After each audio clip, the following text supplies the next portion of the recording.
I'm wondering if this is really the end because it's a little bit vague on where it left off, a tiny bit, but enough to work with that you can just figure maybe it's not over.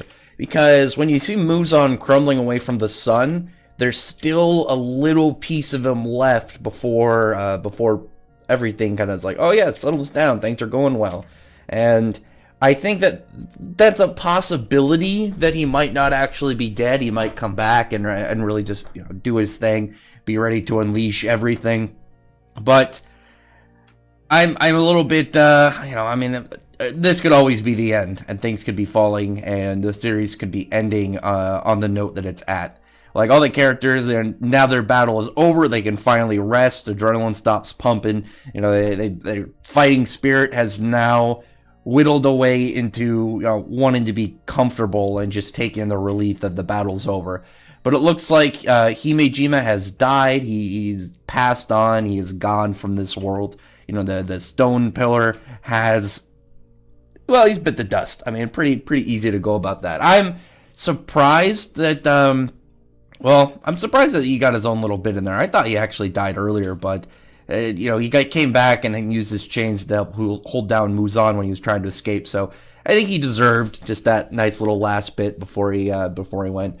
But then Kanjuro and Iguro are having their moment, and it looks like they decide now after everything's going that they can be together, and things are going a lot happier for them, especially when for Kanroji's backstory. I think I said her name earlier. I feel like I said something else, but Kanroji, she had that whole thing where guys didn't really seem wanting to be with her. They didn't really seem too interested when they saw how physically strong she was, because she has that weird body where her muscles are like super condensed, where she's like 10 times stronger than she should be at her size. But it's all going happy for some, going real peaceful for others like Himejima. But Sanemi's was really interesting because he sees like Genya and he sees like all his dead family, and he tries to go over to see them, but his dad actually intervenes and he's like, you can't go to either place yet, and he just like sends him back. So I'm guessing that had to do something with I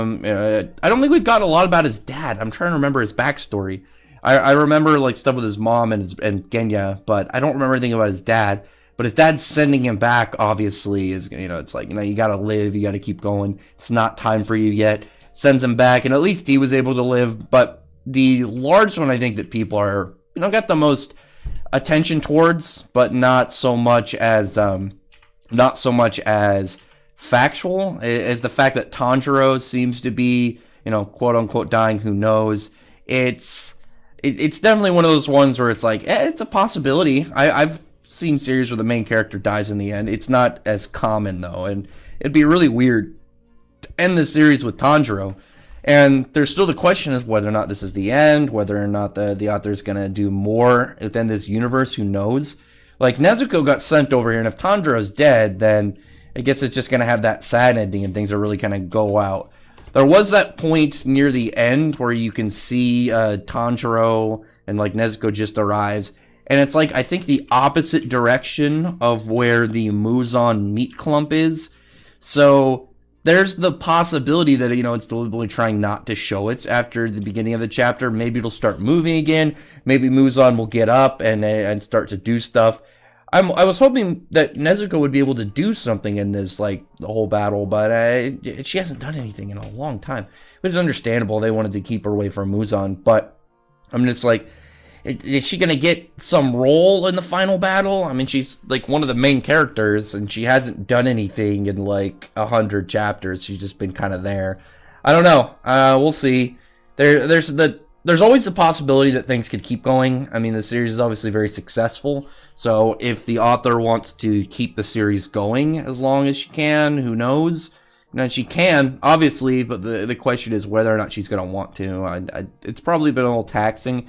I have no idea. I mean, Kimetsu no Yaiba is only 200 chapters in, so being so short as it is, I mean, 4 years is still 4 years, but I don't know if that's enough to kind of really get us draining on you. I think that you could easily have like a break and maybe have like a series that takes place in the same world and then continue it onward. I don't know. Maybe, you know, the former characters, and you have them in the backstory of like, oh yeah, these guys took down Muzan, blah blah blah. You know, other things started to happen, but you know they took down the biggest threat. I don't know. Either way, comment below. Tell me your thoughts about this chapter, and tell me your thoughts about coming up. Like, I'm all right with Tanjiro dying. My concerns are more of like, is the fight over? Like, Muzan is dead. Like he definitely didn't have as much presence as some of the other you know, demons. Kokushibo definitely had the best, and he was the most intimidating by far. I really wish that he was the main villain at the end of the day, but it looks to be Muzan, but who knows? We'll see. We got another week, and then we'll get back to, well, we'll get to progression of the story and find out what exactly is going to go down with Muzan and Tanjiro, and who's going where, who's living and who's dying. Because if Muzan's dead, I can't imagine the series is going to go much longer. I don't imagine him to kind of like, oh yeah, be Naraku, where every time they think they kill him, he's alive. But I don't know. Either way, comment below, thumbs up the video, friend the like button, subscribe button, and check out my other videos. But other than that, I appreciate everyone who's already subscribed, and I thank you all for listening. Bye.